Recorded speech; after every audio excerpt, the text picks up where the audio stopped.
Then, she suddenly showed interest in the wall. There, a number of framed photographs were hung.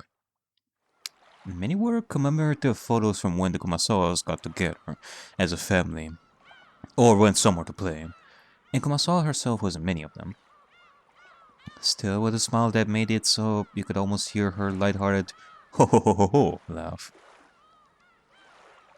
It's a distant memory, but I do remember that she was definitely this sort of cheerful old lady. 熊沢さんは事件の直前に変わった様子はありましたか？いや、いつも通りに見えたな。親族会議はピリピリするから辛い辛いと漏らすのはいつものことでしたし。これは？ Among the numerous frames, there was one that had something other than a picture of people in it. Oh boy, let me guess. Are we gonna have like another one of those twists, like in The Shining? Or was it called Shining? I don't remember. Yeah, I think it was. It was that one movie with Jack Nicholson and such. It was a photograph of an enlarged relief of a door from a Western-style house or something. I couldn't see any interesting subject in particular, which actually bugged me a bit as I wondered why anyone had gone to all the trouble of taking it. As I got closer, I realized that some text had been written in pen. ああ、それはお袋の形見分けでもらってきた写真ですわ。多分例の黄金伝説に関係したやつではないかと。魔女の碑文ですか？10トンの黄金の隠し場所を示すと噂される。熊沢さんも挑んでおられたんですね。It would seem that Kumasawa was on the right path here, thinking of this as well. でも、これは碑文じゃない。初めて見るものです。There was an arch above the Western-style door, and that arch had a relief. It was an inscription in English, and that seemed to be the focus of the photograph. You know, I'm glad that I managed to use this, but it still feels like there is something more to it. Like, you know, if this was written, like, anywhere else, other than the entrance of the chapel, it would have made no difference in reaching the conclusion that I had in regards to the key of the epitaph. Like, yeah, you could just replace this door opens with something else. Like, as long as the probability was there, I would have reached that conclusion, even if it wasn't the entrance to the chapel or something. It would have made no difference. But the fact that it is talking about this door, it is still something that I'm questioning. Like, what makes this door so special? Why this door? Like, I have been thinking about many ideas before. Like, I remember something about a possible wedding that Kinzo wanted to do with Beatrice if she was revived, or some stuff like that. Like, I found the key. Like, Killian and Lord Yu. Do I open the door with these? Like, how? Do I have to shout Lord Yu in front of the door and something will happen? Like it is a special door that also responds to vocal commands or something? I mean, that will be quite something. That Keizo had quite the technology to use something like that in 1986. I'm still thinking about it. Although, given all that has been happening thus far, to be honest, I cannot say that the epitaph is my top priority anymore, to be honest. To me, it sounds like the least important thing in my eyes, for now that is. Like, I will come back to it at some point. Maybe by the end of this game as well, on top of the other mysteries that I have in mind. It's just that...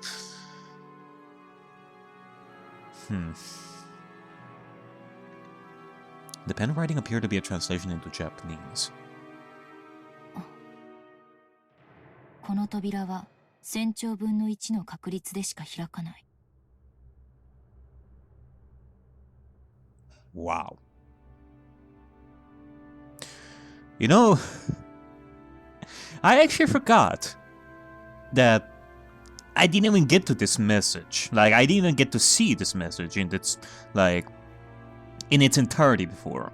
Like, I deduced it. I deduced it thanks to George and Nanjo. And later, I truly was thinking with 100% certainty that this is what I had, that, like, this is what it was written. Even though it has never been confirmed, like, up until now, up until Angie said this. Like, yeah, 1 and 15 zeros. Million, billion, trillion, quadrillion.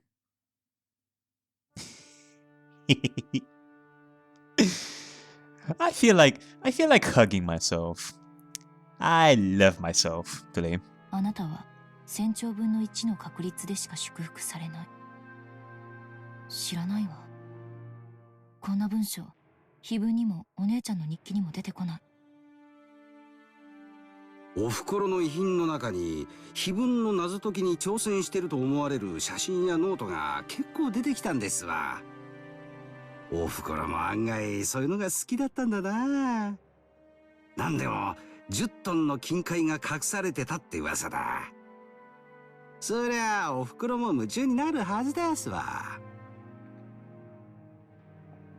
In both Maria One-chan's diary and in her grimoire, there was a description of the witch's epitaph.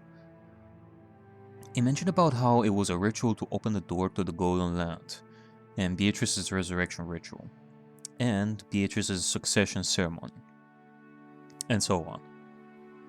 Maybe the most interesting one was the last line, the succession ceremony. According to Beatrice, if you're able to solve the witch's epitaph, you will receive not only the 10 tons of gold and the Ushiromiya family inheritance, but her own magical power and name, as well as the title of the Golden Witch.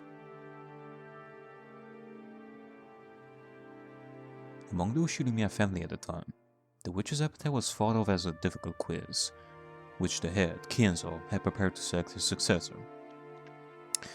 But in the Mariage Sorcière interpretation, the questioner was Beatrice herself, and she had posed the question in part to choose her successor. There were slight discrepancies in the details of the two interpretations.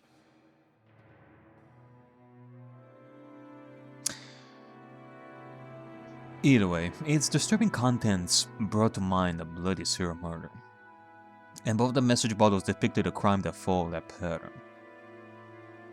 If I could solve the witch's epitaph now, 12 years later, I wonder if I could expose some plot made back then. Well, yeah, you know, this does bring up an interesting aspect over here. If you could expose some plot made back then, cause I've progressed with the epitaph, thinking that what I thought of is correct. I mean, it is quite a huge coincidence that the key that I found quite fits with what I thought of, the killing part and the Lord You part. Like, if it's not, yeah, like if what I'm thinking of is not right, then it has to be like a cosmic coincidence that I found it. But still, I found those, and yet that still didn't bring me any closer to understanding why all this had happened. To me, it looks like your typical puzzle/treasure hunt in order to find the gold. That's it. It doesn't really expose like any plot, and I was thinking that maybe it would, but did I get closer to finding the identity of the hidden culprit with that? Like any clues in regards to the hidden culprit? Not really. Or why this is happening in the first place? Not really. I tried to solve it many times myself, but I never did have a clue what it meant. It seems that many witch hunters have been trying as well. I also found theories like the La Plata theory and the Eonora theory in certain books.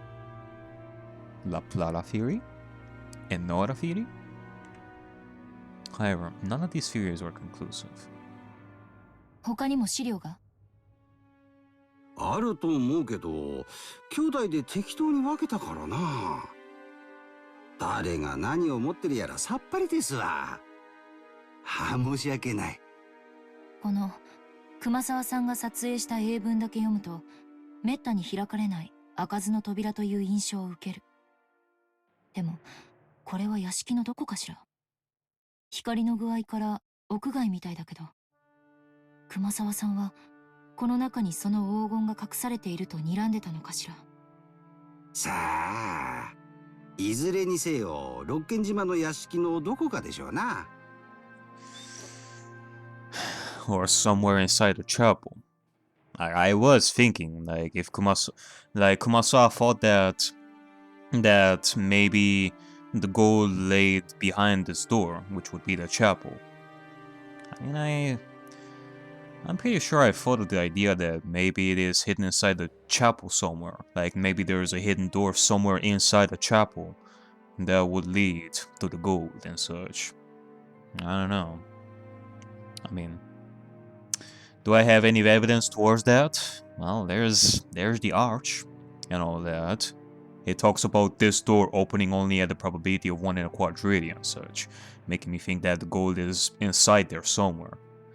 Otherwise, you could say that it is anywhere on the island. Hell, maybe it could be in Quadorian. Who knows? おふくろの預金口座には残念だが黄金を発見したと思えるようなお金は入ってませんでしたよ。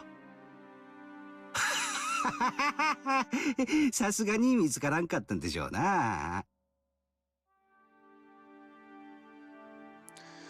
The Golden Witch, Beatrice, gave 10 tons of gold to Kenzon, which meant that the witch was the true owner of the gold.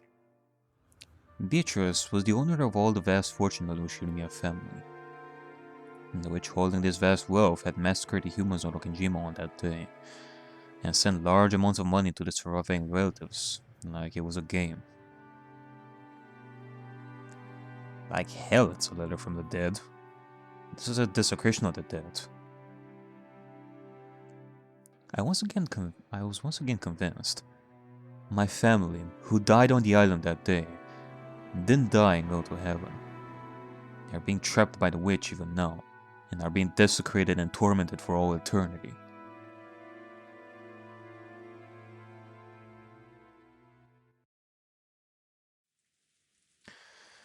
The last place Angie visited was a store in a region where residential and commercial areas intermingled, with a signboard saying Marafuku Sleep Shop.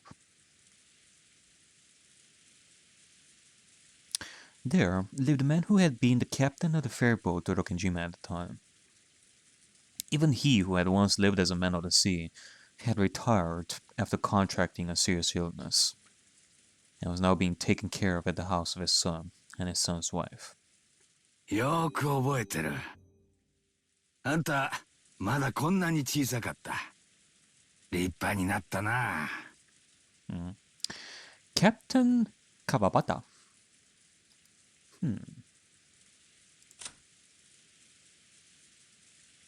Let me see about some stuff around here. Like, we're meeting quite a few people around here. Masayuki, Nanjo-san, took over the Nanjo Clinic.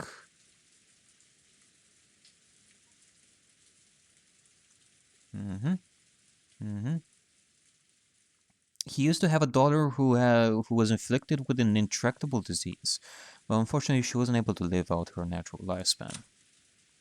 Kumasawa's son works at the Nijima fishing harbor.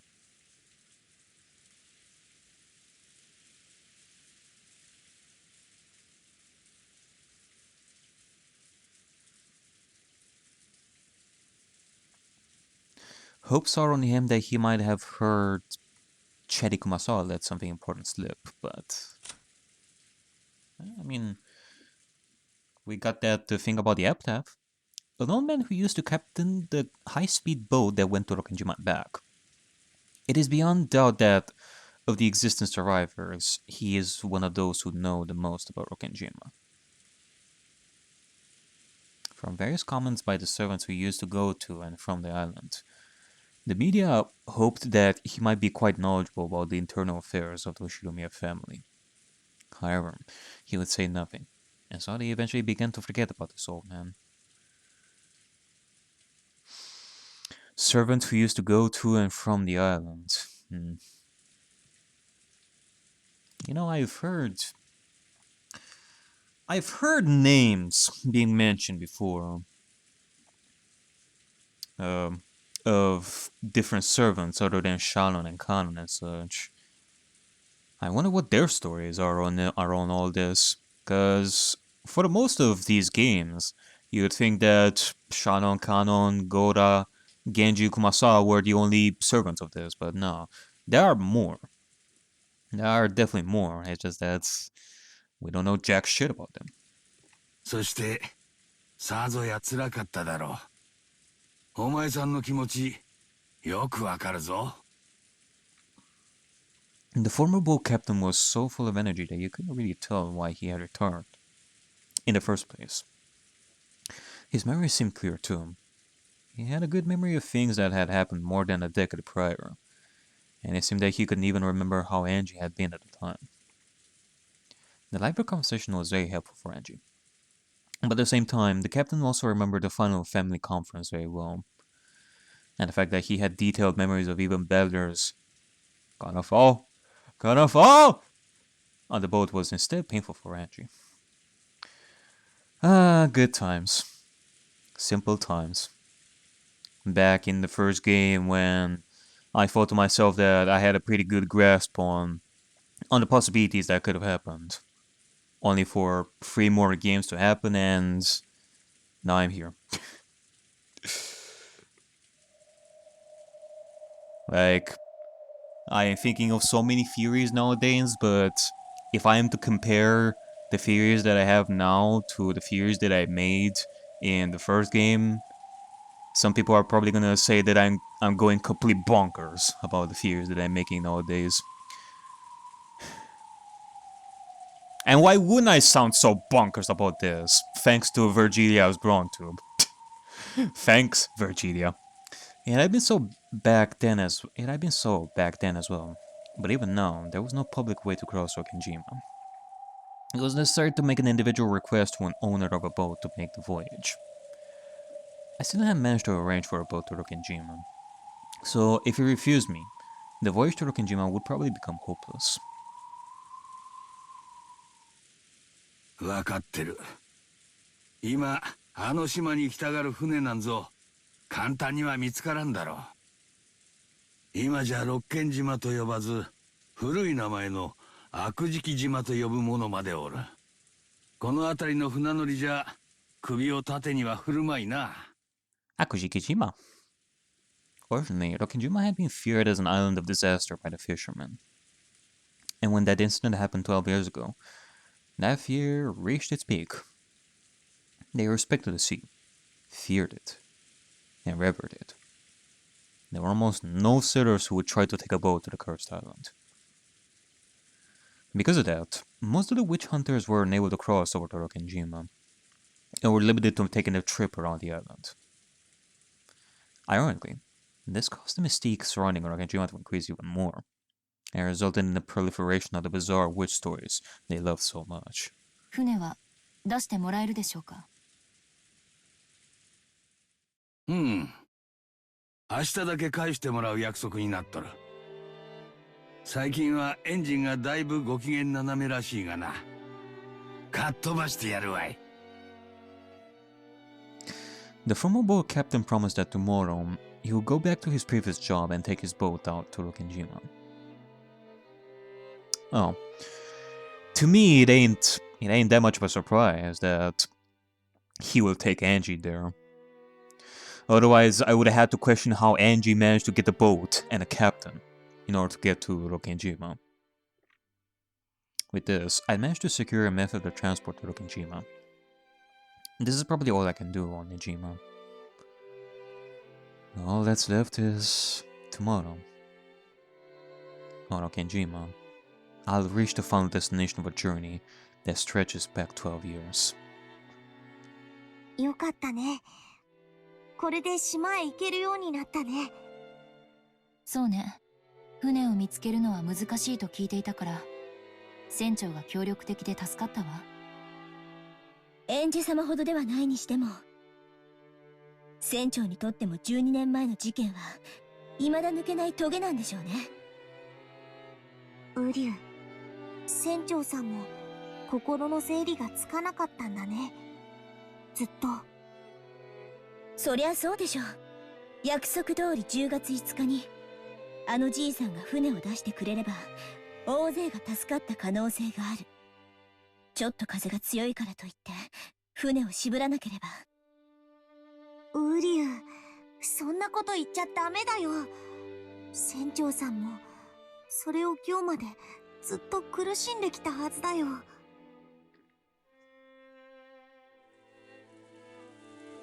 I heard that I had truly been right in the middle of a typhoon on October 5th. According to the boat captain, he had known for certain that they would be trapped by the typhoon if they headed to Rokenjima on October 4th. But the family had been very insistent upon that date, which had been determined beforehand as the date of the conference. And it was only natural. All the adults had their own packed schedules, and had come to the family conference having arranged these schedules in advance. And they needed a lot of money right then. I mean, not now, they're dead, but then. They needed a lot of money right then. They probably had their own circumstances preventing them from easily pushing it back to the next week, just because the typhoon was approaching. Yeah, it wasn't the boat captain's fault. But perhaps you could say that he didn't feel so guiltless that he could place the blame wholly on the typhoon. Certainly, just as these two said, there's no doubt that the boat captain has been dragging the events of 12 years ago along with him this whole time. And by taking me, the last member of the Shirumiya line, to the island, and bringing me back safely, he might be trying to find some resolution for the past. 船は昼過ぎに帰ってくることになってる。それからあんたを六軒島へ案内するから、到着は夕方前になるだろう。電気も明かりもない島だ。あまり長いはできんぞ。その程度の上陸で、あんたの気は済むかね。長いしたから何かの気が済むというものでもありませんし、船を出してもらえるだけでも感謝します。うん。すまんな。わしが船を手放していなければ、ケチなことを言わず、好きなだけ島へ案内してやれるんだが。It's not like I have a goal of doing something in particular on Rokenjima. So the time of day I'll be staying there is evening. In the evening, which straddles the two different roads of day and night, seemed almost like a borderline between this world and the next. Or possibly between 1998 and 1986. And I felt like the most fitting time to visit Rokenjima. It's not like I'll be doing anything on the island. Staying there just for a few hours would be just fine if I can feel some closure. At that time, there was a small knock on the paper sliding door, and Amakusa stuck his head in, tapping his watch. I nodded back and told him I'd gotten hold of a boat for tomorrow. それはよかった。そろそろ参りましょう。船長、明日はよろしくお願いします。おう、任せておけ。We'll be counting on you, Sencho. お前さんたちの難儀な事情も聞いとる。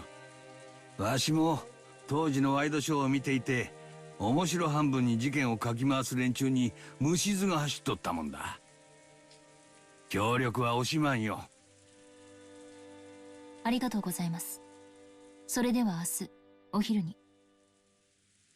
これ船代に。Angie took a wrapped wad of 10,000 yen bills from her pocket. The boat captain must have seen its thickness as well.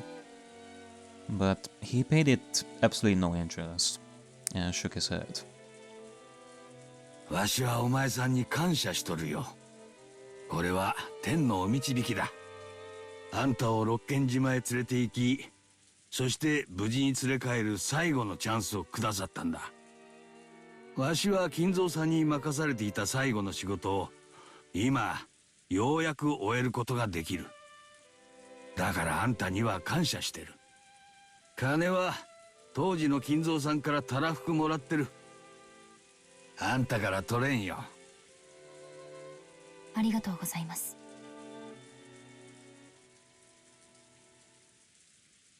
階段足元に気をつけてな。急だぞ。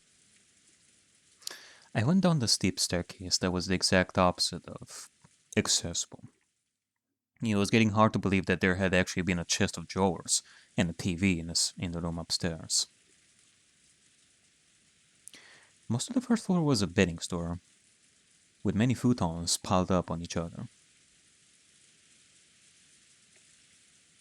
And the captain followed behind us as we weaved our way through the cramped futon shop. I had the sudden urge of jumping on one of these. After cautiously checking out outside, Amakosa dashed off first and started up the car. 孫の部屋が空いとる。泊まって行っても構わんのに。見ての通り、布団なら有り余っとるぞ。ありがとうございます。万一の時、ご迷惑はかけられませんので。事情は知らんが、相当な厄介に巻き込まれてるようだな。うさんくさい連中が人探しをしていると噂になっとる。Ah, you have no idea. あんたのことじゃないのかね。さあ。 Angie played dumb, but it looked as though the boat captain had guessed. わしは六軒島を目指す客人を送り届け、そして迎えに行き、連れ帰ることが仕事だった。その仕事を12年前に中断したまま、まだ終えてない。だからわしは、あんたのおかげでその仕事をようやく終えることができるんだ。だから、わしにその仕事を終えさせてくれよ。わかってるな。Right. Thank you, Captain. You are a kind man. ええ。別に私は死にに行くんじゃない。But part of me does feel that if I could die on that island, I would surely be able to go to where my family is. I had finally become aware of it. I might have been planning to die on that island. Not gonna happen. You are finally on a path of reflection and effort to be put on a brighter future, Angie. Battler would surely not want this, so you better not think about that, Angie. It's not gonna happen. I might have come all this way, heading for Rokenjima, in search for a place to die. The boat captain had guessed that as well. And so, for emphasis, he told me again, don't. ええ。死にません。約束します。そもそも私、どうして六軒島に行かなくてはならないのかの目的さえ、未だにあやふやなんですから。いや、目的はきっとある。あんたにないなら、それは彼らにあるんだ。島があんたを呼んだ。だからあんたはここまで来たんだ。そうかもしれませんね。私は、呼ばれたのかもしれない。I was called. For what reason? For them. Mom. Dad. Bella Oni-chan. And Maria One-chan. Or maybe the Golden Witch, Beatrice. What does Rokenjima have for me? And what will I achieve? Even though tomorrow was almost upon me at last, I still wasn't able to understand my own mission.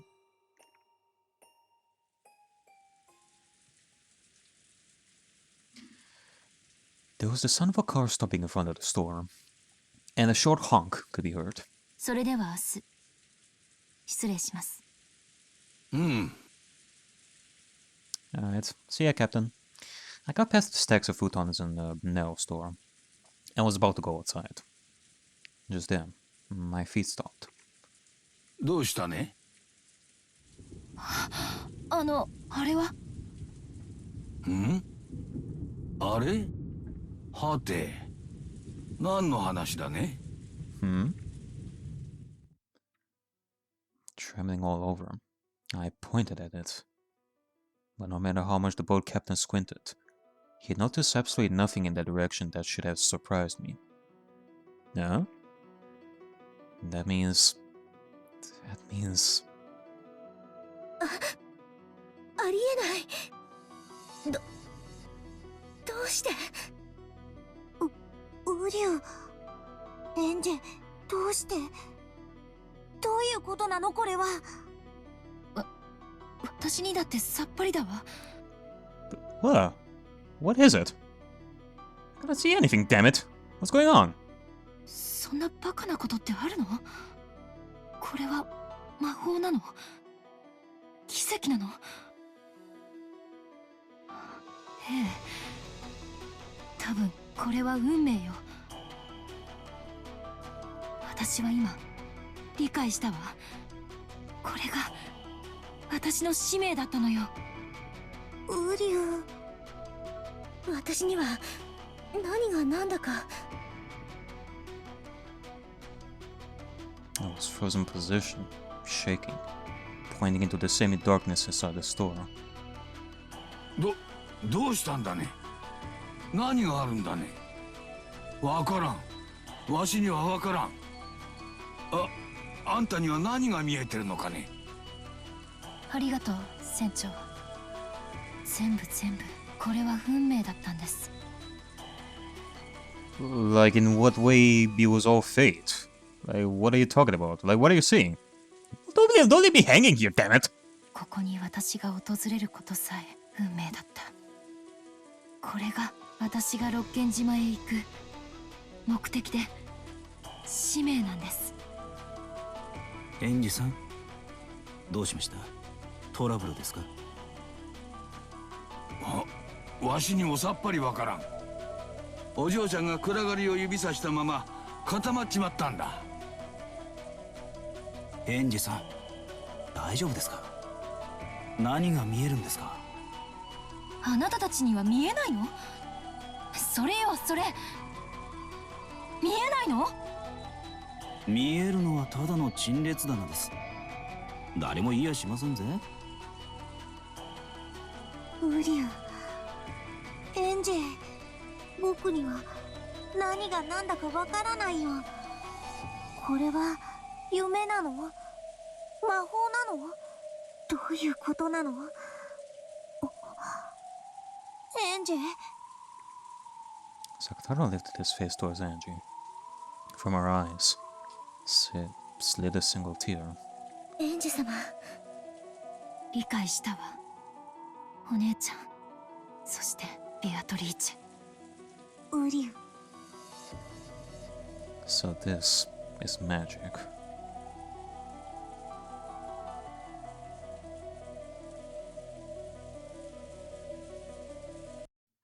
Ah, you frickin' bastards.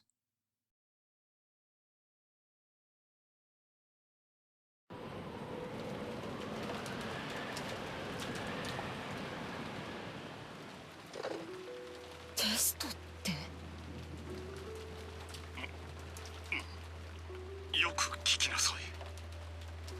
Once again, there was a call from Kraus to the guest house. And the message was that Kinzo wanted to hold a test to see if the grandchildren had the qualifications to be the next head. 当主様は次期当主をお父さんたちの兄弟からではなく孫たちの中から選びたいとそうおっしゃっている。From Krause's restrained style of speech, Jessica realized as his daughter that he was being forced to speak.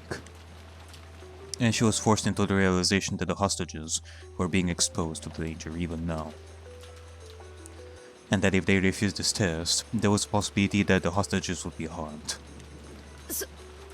それで私たちはどうすればいいの？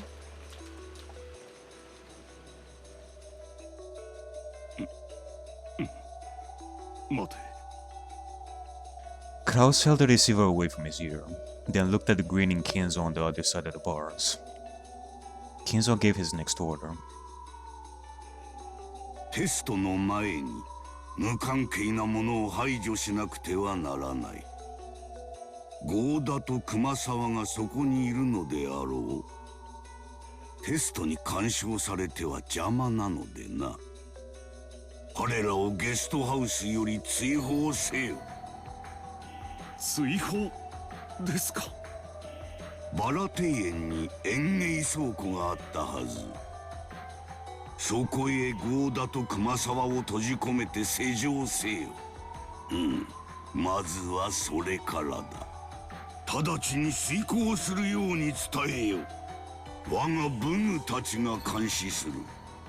疑わしい行為に及べばテストは直ちに中止し、お前たちすべてを生贄として処刑する。わかりました。もしもしジェシカ、今から父さんの言うことをよく聞きなさい。Kraus relayed to Jessica the orders to lock up Goda and Kurosawa. どんなテストをなさるつもりですか？実に簡単なテストだとも。孫たちの覚悟を見せてもらうだけだ。さて、どんな結果を見せてくれるのか。With displeasure, Kiria watched Kraus, who was talking with the children. Well, as long as it is not a written test, I don't think that battler would manage to do well on something like that. It's regrettable, but for now we cannot refuse orders. In this dungeon, a few bit of resistance won't amount to anything. If we provoke him too much and drive him into a position where he might kill us, there will no longer be any way to stop this murder. For now, the only choice left is to obey his rules without agitating him, all the while waiting for a chance. However, if we continue to obediently follow his commands, the children might be attacked in this so-called test, and they might even lose their lives. Whether we feign obedience or try to resist, nothing will cause the situation to improve. Anyway, keeping our eyes peeled so that we don't let a single chance escape until the very end is the only resistance possible now. While telling herself this, Kiria watched over Kraus as he delivered Kinzo's orders. キリエさん、ここは辛抱しましょう。分かってるわ。悔しいけれど、今は待つしかない。この鉄格子さえ何とかできれば、私たちは屋敷へ戻ることができるんだから。なんとかここを出られれば、試してみましょう。金蔵さん、頼みがある。何か我が友よ。金蔵さんが子供たちを試したいというのはよくわかった。金蔵さんの納得のいくようにするといい。金蔵さんの力がなければとっくに潰れていたかもしれない後ろ宮家だ。その担い手を慎重に選びたい気持ちよくわかる。それにそのための親族会議だ。私ら邪魔はせんよ。お前の理解が得られて助かる。そうだ、これは親族会議なのだ。私が次期当主を選び決定する最後の親族会議なのだよ。それでだが金蔵さん、ここはあまりに冷えすぎる。あんたのテストの邪魔はせんからもう少し暖かい場所に移してもらうことはできんかね。At Nanjo's words, the slight signs that Kinzo's mood had been improving were blown away. A moment of silence struck Nanjo as Kinzo glared at him with dangerous eyes, as though evaluating him. 確かにここは冷えますね。老体にはおつらいでしょう。親方様、上の部屋に移し替えても良いのでは。それはできぬ。甘いぞ、南條。Oh, at least he tried? お前は一手猶予を与えるような素振りで実に華麗に布石を打つではないか。その手には乗らんぞ。凍えるというなら真っ赤に焼けた石炭でも敷き詰めてやればよい。申し訳ございません。Vegeta had tried to help out too, but in the end, Kinzo was having none of it. あなたたちはおとなしいのね。その気になればこんな鉄格子簡単に破れるでしょうに。ここを破ったとて何もなりません。確かにここを破ったならゴールドスミスのゲームが終わることを意味する。あなたたちも、そしてゲストハウスの人間たちも即座に金蔵の儀式の生贄となるでしょうね。でも案外あなたたちだけかもしれないわよ。この状況を打開できる力を持っているのはね。黄金鏡にたどり着きたいんでしょ。叶えたい夢がいっぱいあるんでしょ。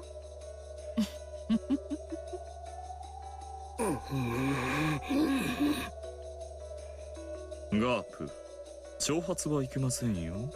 これはあなたのゲームではない。親方様の、そしてお嬢様のゲームです。どうしたロノウェイ。いえいえ、何も。捕虜とおしゃべりをしていました。お許しを。Gop sent one final sneering smile at Kanon, and then turned away. Kanon could only bite his lower lip and shake his fists. くそ。よく頑張ったね。よく我慢したよ。僕たちは無力だ。家具だから。そうだね。私たちは無力。でも家具は必要とされることだって、そして愛されることだってあるよ。今の私たちは暗い地下室にしまわれているだけ。きっといつか誰かが愛してくれる、必要としてくれるから。だから今は挑発に乗らないで耐えようね。お父さん。What is Shannon even referring to here?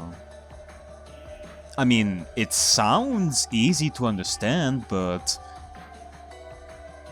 I don't know. Like, I'm starting to think that sometimes when Shannon speaks, there are like 50 layers that you have to go through in order to truly understand what she means. Because she and Kanon definitely know a lot more than anyone else around here. Like, they are kind of like Maria in that aspect. Like, I'm starting to think that they are still a lot more difficult to understand than I thought they were before. ゴーダたちを倉庫に閉じ込めるよう指示をしました。よかろう。電話を切ってよい。シエスタ姉妹、孫たちがゴーダと熊沢を閉じ込めるのを監視せよ。もしも不審な動きがあるようならば、その時点で次期当主を選ぶテストは終了だ。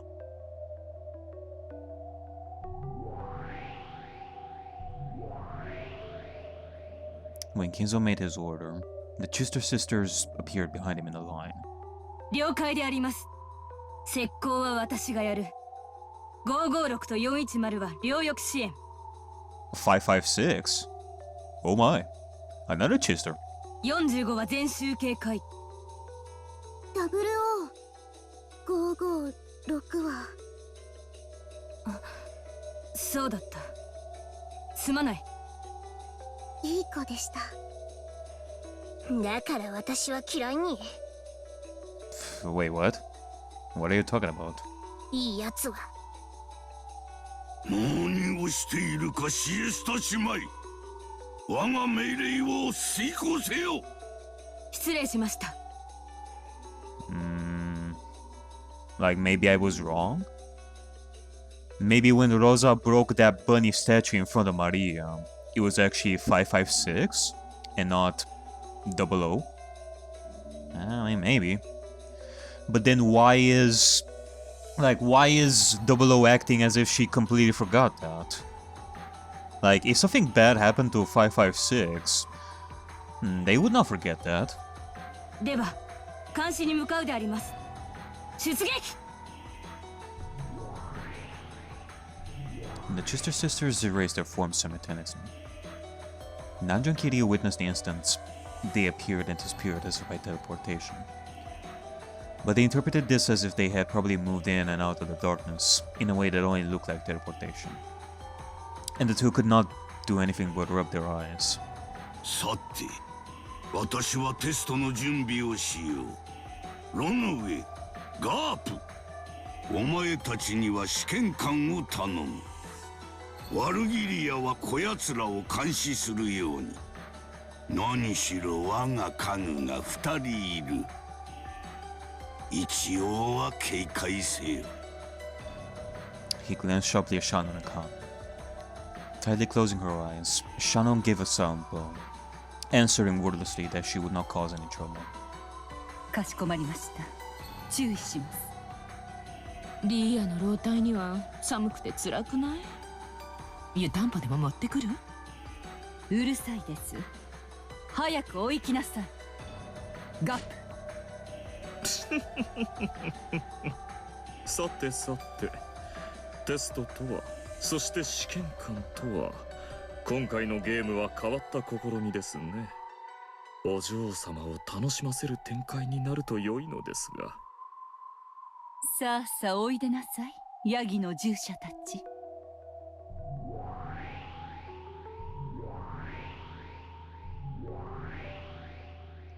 Virgilia called out into the dark, and from that spot, 3 massive goat-headed attendants slowly melted into vision.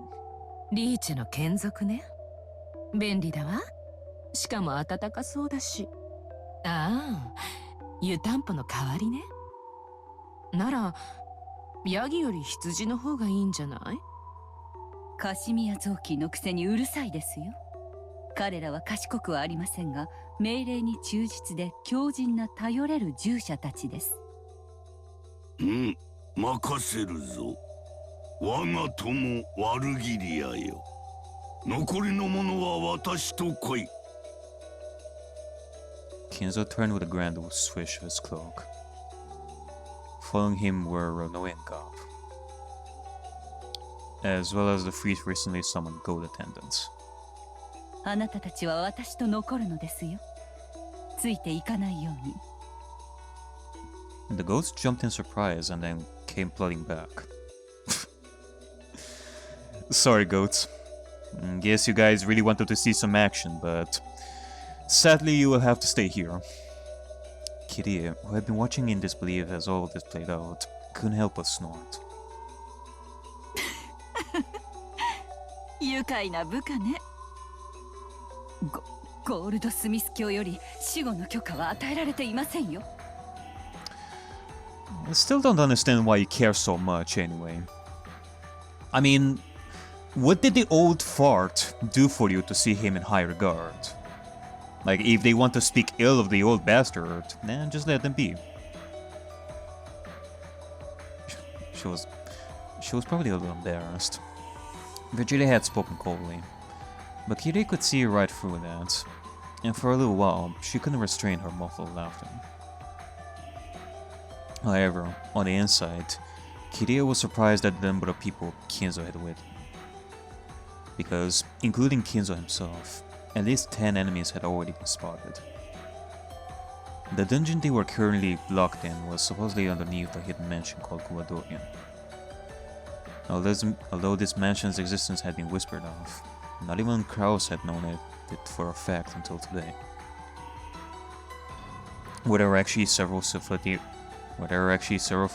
like this on Rokkenjima?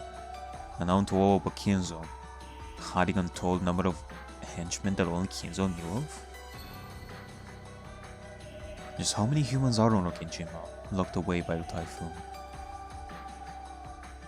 No, actually, are we the only ones under the impression that there are only 18 people on this island? As we bickered over whether Beatrice existed or not, and racked our brains over something as minor as a 19th person, were we on this island the perfect example of frogs in a well? No, wait, in fact, at this point, are there actually more people on the enemy side than ours? 何が起こってるの一体。魔女悪魔魔法それを信じろというのおかしいのは私の目それとも頭なの頭がどうにかなりそうよ。A mass murder by magic. Demons forming and disappearing into thin air. More importantly than the enemy's numbers, how shall we interpret the various things thrust before our eyes that cannot be explained with the common sense of this world?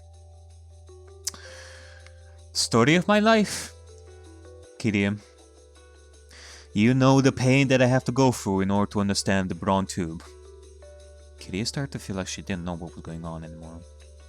And while desperately battling the urge to abandon everything and give up, she clenched her teeth in an attempt to hold on to her sanity.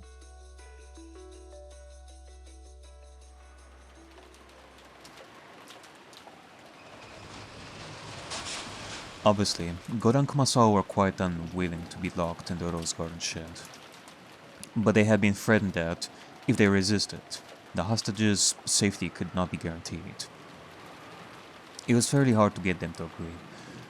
But once the idea was raised that their safety might actually be guaranteed if the key to the gardening storehouse was to be handed to them through a cracked open window after they were shut inside, and it was suggested that blankets and food could be carried in for them, they were finally convinced.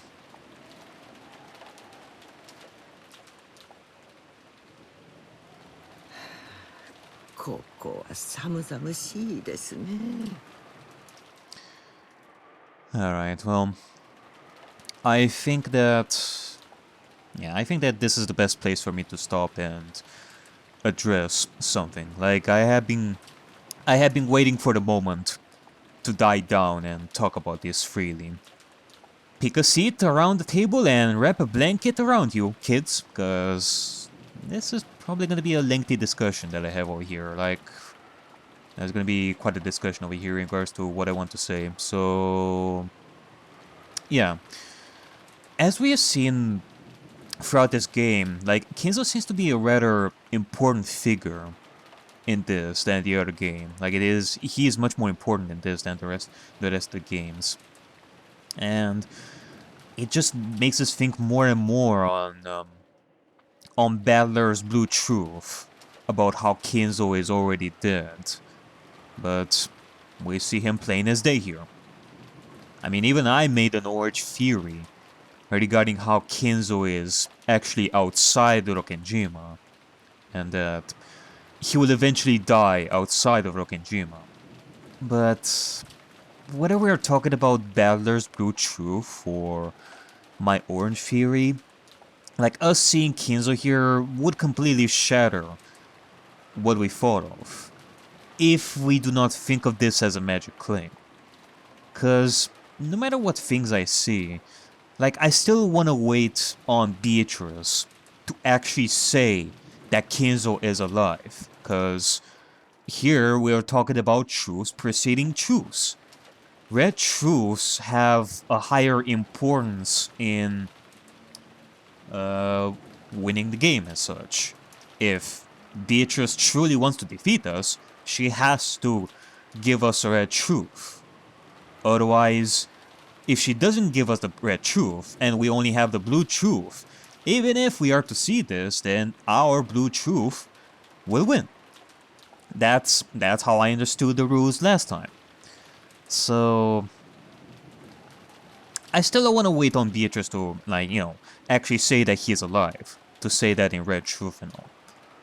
The fact that she hasn't said that yet makes me question if what we're seeing here is real or not in Human Claim. So, okay, like, nothing new here, in my eyes. There's nothing new here. But if I am to still think that Kinzo is dead, even if I am to, like, go against everything I see here with my own eyes, if I am to still think that Kinzo is dead, that would mean that Kraus and the rest were not imprisoned by Kinzo, but by our hidden culprit, whoever that is. However, Kraus and the others mentioned that it was Kinzo who did it. They mentioned his name to the children.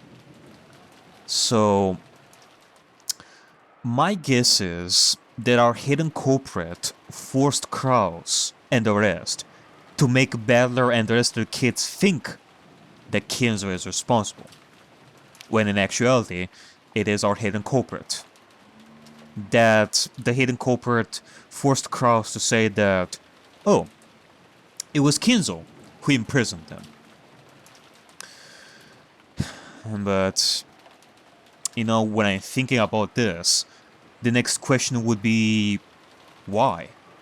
Why is our hidden culprit trying to make Battler and the rest think that it is Kinzo? Is it once more because of the game? Like, I can understand that from the perspective of the game board, of the Witch World, the Meta World and such, for the sake of the game, but what about here, logically speaking, from the Human Claim? From the eyes of the cousins?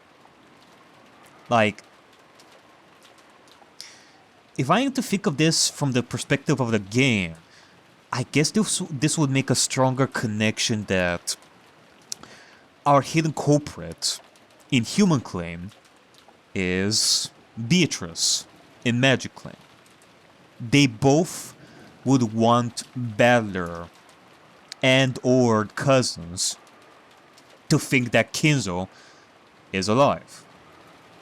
I mean, I see the reason for that in Magic Claim, like the game board reason, but why is the hidden culprit in Human Claim doing this here?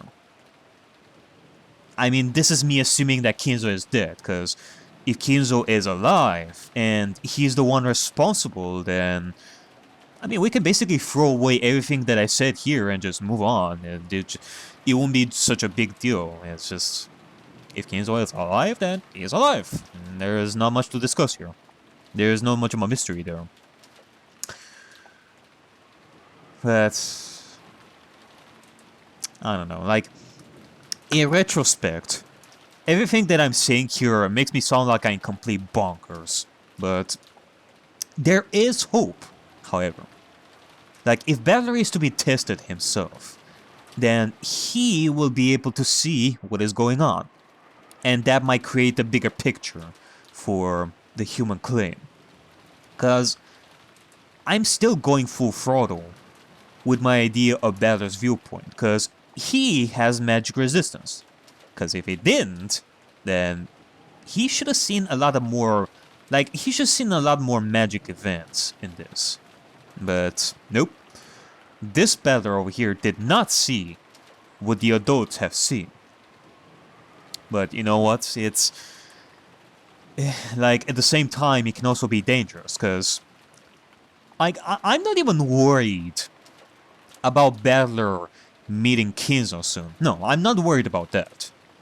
I'm worried if Battler, in the state that he is in, with like high magic resistance, like, I'm worried if Battler is actually gonna manage to see the goats, or Onoe, or Gap, or any one of the magic beings and such.